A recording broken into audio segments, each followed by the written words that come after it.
We are live.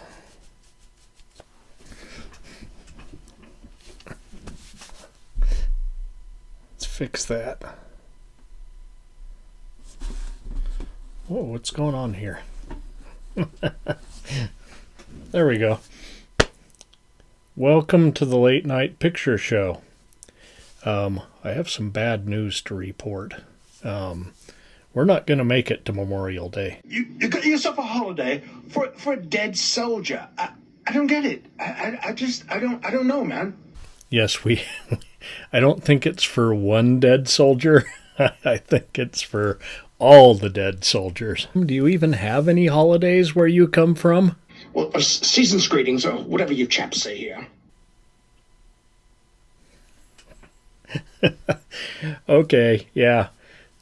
We might say that around December, and we'll be back by then. Okay. You know what? I'm going to put on my fancy gloves.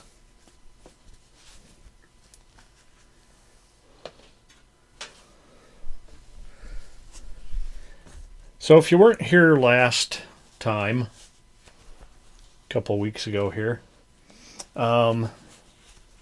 I talked about having to have my hip replaced. Well, I'm in excruciating pain. Not just my hip, but like I was doing some work under the house because my hip will allow that. It gets a little angry, but it's not terrible. But my back, it's like when I had to go to the emergency room for that sciatica. But it was on the other side, like right there on the top of my pelvis. So anyway, this unfortunately will be a very short season. Probably half the movies we did last year, just because all that's been going on leading into this. And this will be the last episode of the season. This won't be the last movie. We got one more movie after this, but this week's, what are we, May 1st? May Day. This will be our last episode of the season because I honestly can't get up and down those stairs anymore.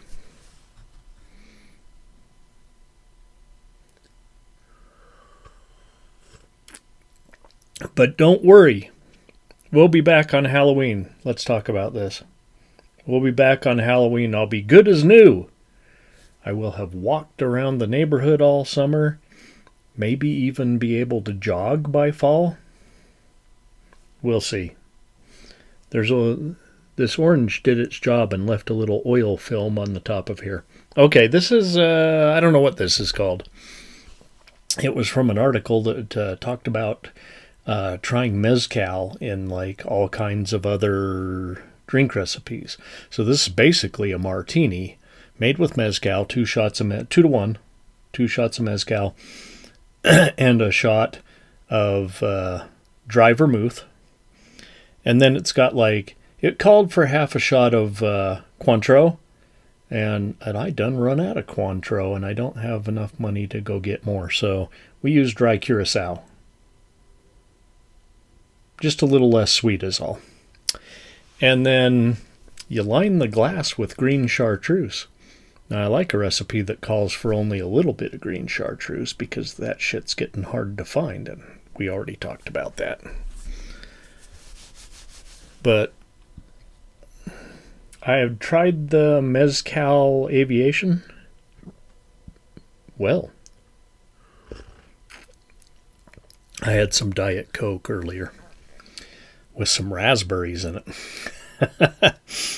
And the Mezcal Aviation is very good with the Mezcal and the Creme de Violette and the just a little bit of Luxardo. Some freshly squeezed lime juice. Yeah, fantastic. Even better than the gin one. I'm not going to say this is better than a martini with Tanqueray or Hendrick's gin, but this is a very good drink. I recommend you try it. I'll make sure to include the recipe on my Instagram there. And I'll be active on Instagram and Threads throughout the summer here. Keep you posted on my recovery. All right, one more sip and we'll get started.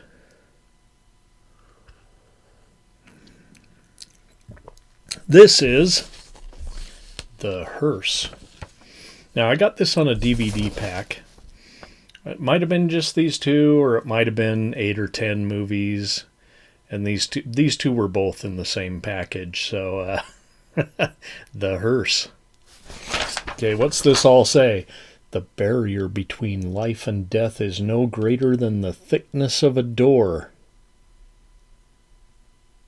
Some say a veil. And now, the door is open. The Hearse, Crown International Pictures. Starring Trish Van Devere, Joseph Cotton, David Gautreaux, Donald Houghton, Med Flory, and Perry Lang. For all you Perry Lang fans out there, Perry Lang. Yes, sirree. Yes, sirree.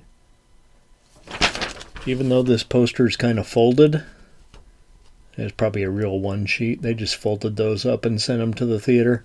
Nothing you could do about it. Came like that into the drive-in in Ruskin there all the time. I'm going to set that aside because it's a pretty cool poster. Okay. 1980, Crown International. Merrimark bought the distribution rights later on. Directed by George Bowers. And, yeah, we went through who was in it. After a divorce that nearly sent her over the edge, Jane is bequeathed her aunt's old house in the country. She decides that a change of scenery will... they always decide, like, when I got divorced the first time, yeah, I decided a change of scenery would do me good too, and I dropped out of FSU and headed off to clown college.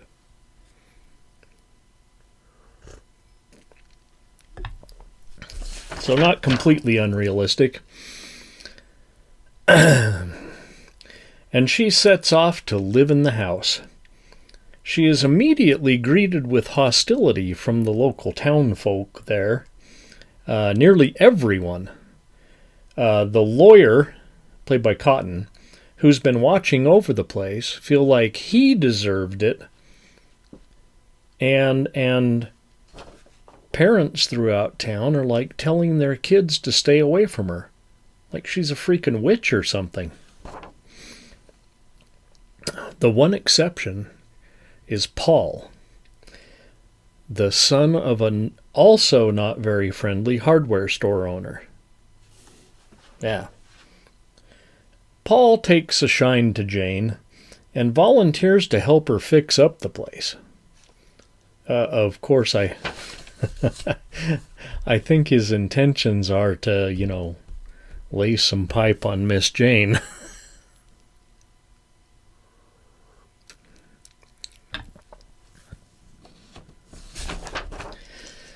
To everyone else, the house is haunted, its inhabitants cursed. Poor Paul's puppy love doesn't last long. When the debonair and suave Tom Sullivan strolls into Jane's life, Paul is done for. We all know that doesn't happen in real life. Tom woos Jane like only a romance novel hero can do. And she falls for it. So all along the way, let's get to the title of the movie. All along the way, Jane has been menaced by this 50s era Cadillac Hearse. Always trying to drive her off the road. She even sees it in her dreams. she has this dream, that the hearse is taking her to her own funeral. Well, it was Tom that saved her from the hearse at night. And that's how they came to fall in love. I'd say, but she's kind of like, yeah. F. Paul, this guy has money.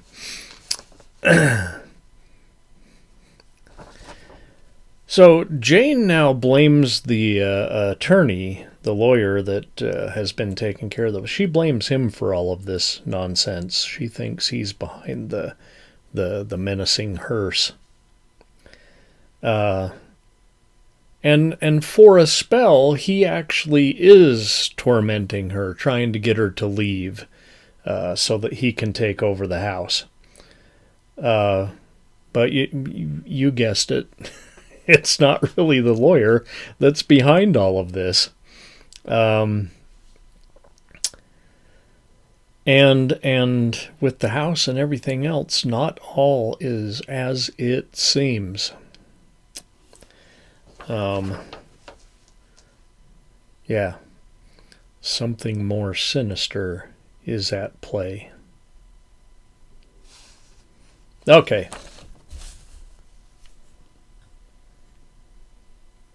This is so good I can't leave it alone.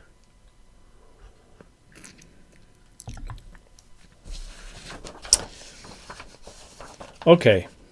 This was actually much better than I thought it would be, like based on the title and like the poster and stuff. The poster, I mean, it's a good poster, but like you think it's going to be more cheesy, say like Christine. It's been a long time since I saw Christine, but I kind of remember it being cheesy. Like, picked up where Killdozer left off. Like, may have even been based on this movie. Who's responsible for Christine? Isn't that John Carpenter? I'm bloody hell, man. Come on. And it's Stephen King, for fuck's sake. Oh. Yes.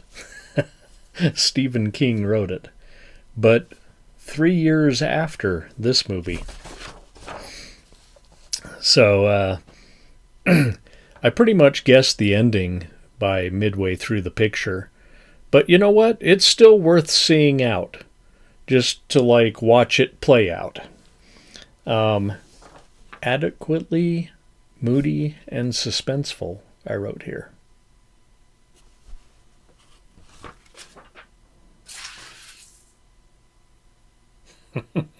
That was a very gentle hit the floor.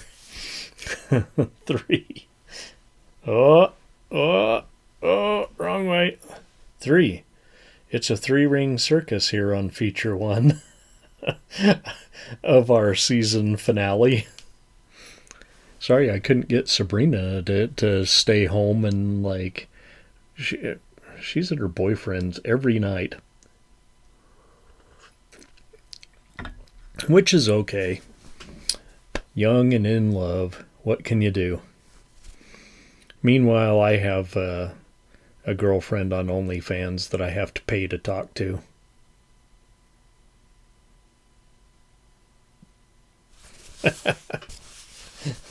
But I'm an old man and Sabrina's 25.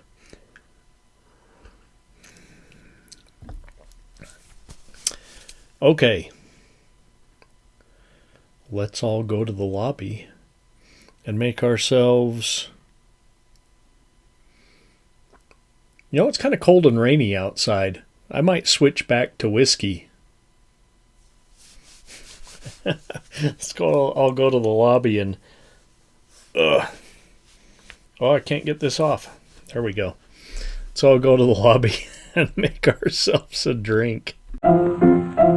Let's all go to the lobby. Let's all go to the lobby. Let's all go to the lobby to get ourselves a treat. Delicious things to eat. The popcorn can't be beat. The sparkling drinks are just dandy. The chocolate bars and the candy. So let's all go to the lobby to get ourselves a treat.